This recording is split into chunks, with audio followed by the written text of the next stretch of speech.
नमस्कार दोस्तों, स्वागत है आपका एस डॉट के मैथमेटिक्स क्लासेस में। डियर स्टूडेंट, आज हम पढ़ने वाले हैं एनसीईआरटी की बुक का क्वेश्चन नंबर 3, प्रश्न नंबर 3 के बारे में। तो आइए देखते हैं प्रश्न नंबर 3 में क्या कहा गया है। प्रश्न नंबर 3 है डियर स्टूडेंट हमारा, अभाज्य गुणनखंड विधि द्वारा निम्नलिखित पूर्णांकों के एचसीएफ व एलसीएम ज्ञात कीजिए। क्या करना है? अभाज्य गुणनखंड विधि के द्वारा हमको एचसीएफ और एलसीएम ज्ञात करना है। अब अभाज्य गुणनखंड क्या होते हैं मैंने आपको इससे पहले वाली वीडियो में बता दिया है।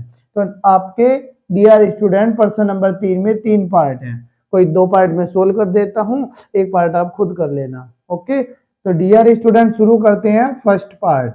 12, 15 और 21 इन तीनों का आपको, ठीक है ना, अभाज्य गुणनखंड निकालकर एचसीएफ और एलसीएम बताना है। ठीक है, तो सबसे पहले हम 12 के अभाज्य गुणनखंड कर लेते हैं। जैसे कि आप सभी जानते हो इकाई अंक 2 है, तो ये 2 से डिवाइड हो जाएगा, 2 छिक 12, फिर ये 2 से कट जाएगा, 2 तिये 6 और ये 3 से कटेगा, 3 एकम 3। तो यहाँ पे हम लिख सकते हैं 12 के अभाज्य गुणनखंड क्या आएंगे? 12 के अभाज्य गुणनखंड ये आ जाएंगे जो साइड में लिखे हैं, 2 × 2 × 3।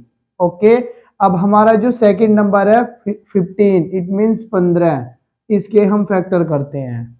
ठीक है, ये किससे कट जाएगा? 5 और 1 6, अंकों का योग 6 है, तो ये 3 से कट जाएगा, 3 पंजे 15 और 5 से कट जाएगा, 5 एकम 5। तो हम लिख सकते हैं 15 के अभाज्य, मैं पूरा कंप्लीट लिख देता हूं, 15 के अभाज्य गुणनखंड।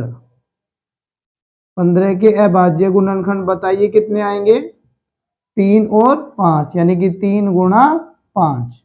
ओके, आप एक कार्य करना, जैसे 15 के अभाज्य गुणनखंड आए हैं 3 और 5, तो जहां पर भी 3 लिखा है 3 के नीचे 3 लिखना और 5 के नीचे 5 लिखना, पर यहाँ पे 5 नहीं है तो आप इसको आगे लिख दीजिए ऐसे, 3 × 5।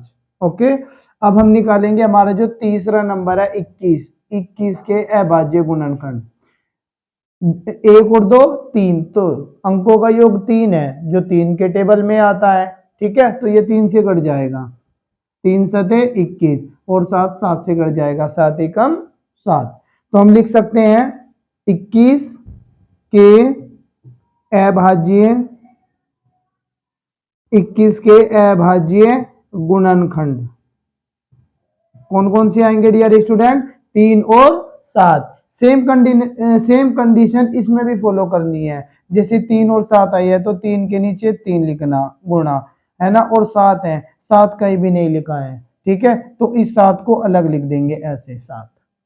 ओके, अब हम क्या करेंगे, हमको क्या निकालना था? 12, 15 और 21 का एचसीएफ और एलसीएम निकालना था। तो हम यहाँ पे लिख सकते हैं 12, 15 तथा 21 का एचसीएफ बराबर। अब मैंने इसको क्रम से इसलिए लिखा है क्योंकि जो नंबर तीनों में कॉमन है, मतलब तीनों 12, 15 और 21 तीनों के अभाज्य गुणनखंड में कॉमन है, वो आपका एचसीएफ आएगा। अब देखो जो 3 नंबर है वो तीनों में कॉमन है, तो एचसीएफ 3 आ जाएगा। समझ में आ रही है बात? इसके बाद हमको निकालना है 12, 15 तथा 21 का एलसीएम। एलसीएम में क्या होता है, जो नंबर है ना इन तीनों में कॉमन है उसको तो हम सबसे पहले लिख लेंगे, और जो नंबर सिंगल भी बच गए उनमें सभी भी मल्टीप्लाई में आ जाएंगे। तो जैसे 12 के जो अभाज्य गुणनखंड थे, तो 12 के अभाज्य गुणनखंड में एक तो आपका ये 2 बच गया और एक ये 2 बच गया। ठीक है, तो यहाँ पे 2 × 2, 3 का यूज यहाँ पे हो गया। ओके, अब जो 15 के अभाज्य गुणनखंड थे आपके 3 × 5, 3 तो यहाँ पे यूज हो गया कॉमन में, अब यहाँ पे सिंगल नंबर केवल 5 रह गया। और इसमें 21 के अभाज्य गुणनखंड में आपका 3 × 7 था, 3 यहाँ पे आ गया तो 7 बच गया, तो 7 यहाँ पे आएगा। अब इन सब की मल्टीप्लाई कर लीजिए, 3 दूनी 6 और 6 दूनी 12, 12 पंजे 60, तो 60 गुणा 7 बराबर 7 0 0 और 7 छंग 42, 420, ये आपका आंसर आ जाएगा। ओके, तो हम कह सकते हैं कि 12, 15 और 21 का जो HCF है वो कितना है 3, और 12, 15 और 21 का जो LCM है वो कितना है 420। ओके, ध्यान रखना HCF क्या होता है, जिसके भी आप अभाज्य गुणनखंड निकालते हो, जिस नंबर के भी आप अभाज्य गुणनखंड निकालते हो, उन सभी नंबर में जो नंबर कॉमन आएगा वो आपका HCF कहलाएगा। ठीक है, और एलसीएम में आप जिस नंबर के भी अभाज्य गुणनखंड निकालते हो, उन नंबर में जो नंबर सब में कॉमन है उसको सबसे पहले लिख लेना, फिर जो सिंगल सिंगल नंबर बचे जाते हैं वे सब 20 में आएंगे एलसीएम में। ओके, कोई डाउट? यदि कोई भी डाउट है तो आप कमेंट बॉक्स में बता सकते हो।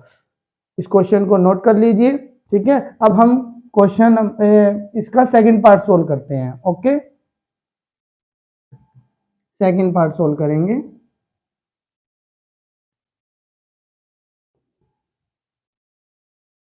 सेकंड पार्ट तो शुरू करते हैं डियर स्टूडेंट। सेकंड पार्ट में आपको निकालना है 17, 23 और 29 का HCF और LCM दोनों निकालने हैं।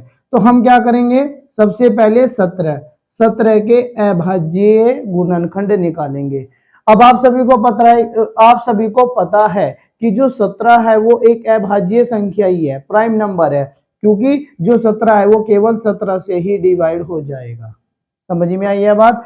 तो 17 के जो अभाज्य गुणनखंड है, 17 के अभाज्य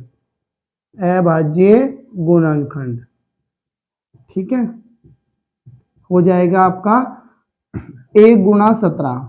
देखो सभी ध्यान से, जो 1 है वो तो सभी का गुणनखंड होता है। इससे पहले वाले क्वेश्चन में मैंने नहीं लिखा था, पर आप ध्यान से सुन लीजिए। ठीक है, 17 के जो अभाज्य गुणनखंड है, जो 1 होता है वो सभी नंबर्स का, चाहे वो कोई भी नंबर हो, सभी का गुणनखंड होता है। हम सभी जानते हैं कि यदि किसी भी संख्या की मल्टीप्लाई गुणा में कुछ नहीं होता तो उसकी गुणा में 1 होता है। यदि किसी भी संख्या के बटे में कोई भी नंबर नहीं होता उसके बटे में भी 1 होता है। तो जब भी आप किसी भी संख्या के अभाज्य गुणनखंड निकाले तो आप 1 जरूर लिखना। ओके, तो 17 के अभाज्य गुणनखंड 1 गुणा 17 हो जाएगा। फिर हम निकालेंगे किसके, 23 के। अब 23 भी एक अभाज्य संख्या है, क्योंकि जो 23 है वो 23 अपने आप से कटता है, इसलिए वो अभाज्य है, इसलिए 23 भी 23 से डिवाइड हो जाएगा। तो हम यहाँ पे लिख सकते हैं 23 के अभाज्य गुणनखंड क्या क्या हो जाएंगे, इसमें भी सेम करना है, 1 गुणा 23।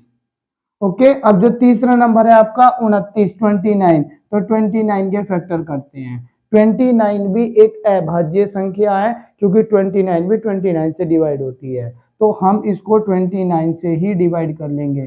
29 बन जा 29। ठीक है, तो हम यहाँ पे लिख लेंगे 29, यानी कि 29 के अभाज्य गुणनखंड।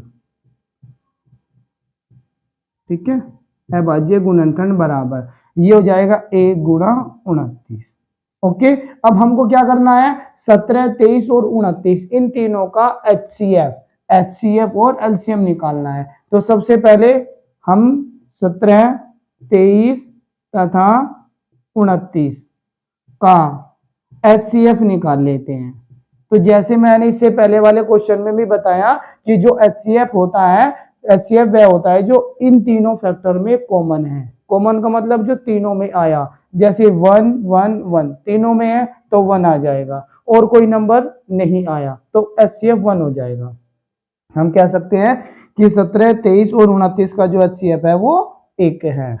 अब हम निकालेंगे 17, 23 तथा 29 का LCM, और LCM में जो नंबर यानी कि जो संख्या सब में कॉमन है उसको लिखिए पहले, और फिर जो सिंगल नंबर बच जाता है उसको लिखिए। अब सिंगल नंबर ऊपर क्या रह गया 17, यहाँ पे क्या रह गया 23, और यहाँ पे क्या रह गया 29।